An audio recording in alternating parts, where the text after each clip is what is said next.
जर वरिष्ठांनी आपल्याला जी आदेश दिले स्वबळावर लढायची किंवा युतीमध्ये लढायची, तर आपली पहिली प्राथमिकता काय राहील? आत्ताच आमचे नेते अनवर बापूंना सांगितलं की आम्ही सर्वांना विचारात घेऊन, शिवसेना असेल, राष्ट्रवादी शरद पवार गट असेल, त्यांना विचारात घेऊन आम्ही एकत्रित लढण्याचा प्रयत्न करणार. पण यदा कदाचित नाहीच झाली युती तर मग स्वबळावर बी लढावं लागेल.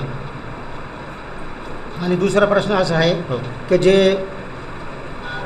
25-30 वर्षापासून काँग्रेसमध्ये होते आणि त्यांनी परतूरच्या जनतेच्या मूलभूत सुविधाकडे कोणताही लक्ष नाही दिला, फक्त स्वच्छताच्या संदर्भामध्ये अर्धा गाव स्वच्छता खाली आहे, अर्धा गाव अस्वच्छता खाली आहे. आणि विशेष करून गावभागामध्ये त्याने कोणतंहीच काम प्रखरपणे केलं नाही. त्याच्याबद्दल आपली काय प्रतिक्रिया? निश्चितच तुम्ही विचारलेला प्रश्न चांगला आहे की जर आमचा आघाडीचा नगराध्यक्ष झाला किंवा काँग्रेसचा नगराध्यक्ष झाला तर निश्चितच तुम्ही जे काही प्रश्न विचारलेत त्याच्यावर कोणत्याही त्या प्रश्नाला अपवाद राहणार नाही, असं आम्ही काम करू. आणि शेवटचा आणि तिसरा प्रश्न, जे स्वतःला शेतकरी म्हणायचे आणि शेतकऱ्याच्या याच्यावर मी तुझ्या बापाने 6,000 दिलं, मी दिले 2,000, मी दिले 3,000, मी दिले, आणि यांनी कोट्यावधी रुपये शेतकऱ्याच्या नावावर गोळा करून बसले, मोठे मोठे रुसाट बांधले, त्याच्यावर तुमची काय प्रतिक्रिया? हा प्रश्न माझा संतोष दिंडे यांना आहे. हां सर, जे या तालुक्याचं 40 वर्षापासून प्रतिनिधित्व करतात सन्माननीय बबनराव जोगळेकर साहेब, बिलकुल त्यांचं जे वक्तव्य आहे दुर्दैवी आहेच. त्यांचं नेतृत्व ते शेतकरी कुटुंबातील आहेत. त्यांनी शेतकऱ्याविषयी हे मत मांडणं, याचा निषेध आम्ही काँग्रेस पार्टी म्हणून करत आहोत आणि ते मत त्यांचं दुर्दैवी आहे.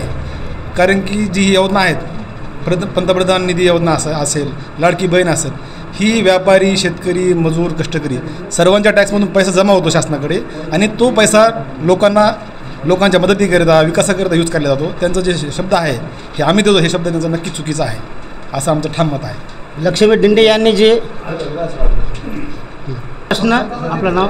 ॲडव्होकेट विलासराव देशमुख यांना माझा शेवटचा राठोड यांना असा माझा प्रश्न आहे का आपण नवनिर्वाचित असल्यामुळे आपले योगदान काँग्रेससाठी काय राहील? हे बघा, परतूर मतदारसंघामध्ये आता माझ्याकडे परतूर आणि मंठा दोन्ही मतदारसंघ अध्यक्ष आहे. परतूर आणि मंठामध्ये भरपूर शेतकऱ्यांचे हाल होत आहे. मालांना भाव नाही, त्यांना खते वेळेवर मिळत नाही. खताचे पण 1700-1800 रुपये प्रति बॅग आहे. बियाणे महाग झाले आहेत. त्यानंतर निसर्ग पण शेतकऱ्यावर ह्यावर्षी कोपलेला आहे. शासनाकडून मंजूर झालेले घरकुल योजना आहेत. घरकुल योजनेमध्ये बरेचसे लाभार्थ्यांना लाभ भेटलेत, पण आजपर्यंत पैसा भेटला नाही. बरेचसे कुटुंब असे आहेत की घर बांधून बसले आणि कर्ज काढून, व्यापाऱ्याकडून कर्ज काढून घर बांधले, पण आजपर्यंत शासनाकडून त्यांना पैसे मिळाले नाहीत. याच्यावर आम्ही एक महिन्याभरामध्ये नियोजन करून पंचायत समिती असेल, कलेक्टर ऑफिस असेल, यांना निवेदन करणार. यांना जर तात्काळ जर शासनाकडून जर मदत मिळाली नाही तर आम्ही येत्या 1 महिन्यामध्ये असं भव्य मोर्चा प्रशासनापुढे करणार आहोत. कोणता प्रश्न विचारत असला साहेब, आता येणारी परतूर नगरपालिका निवडणूक आहे. आता परतूर नगरपालिका निवडणूक महाविकास आघाडी म्हणून लढणार आहात का स्वतंत्र लढणार? याच्यामध्ये दोन्ही पर्याय आम्ही खुले ठेवणार आहेत. जर समोरची पक्ष जे आहेत आमचे मित्रपक्ष ह्या लोकांची जर इच्छाशक्ती असेल तर निश्चितपणाने आम्ही त्यांच्यासोबत जाण्याचा प्रयत्न करू. परंतु काही कारणास्तव त्यांचा युगो जागा झाला, हे झालं, तर आम्ही स्वयंभू लढण्यासाठी तयार आहे.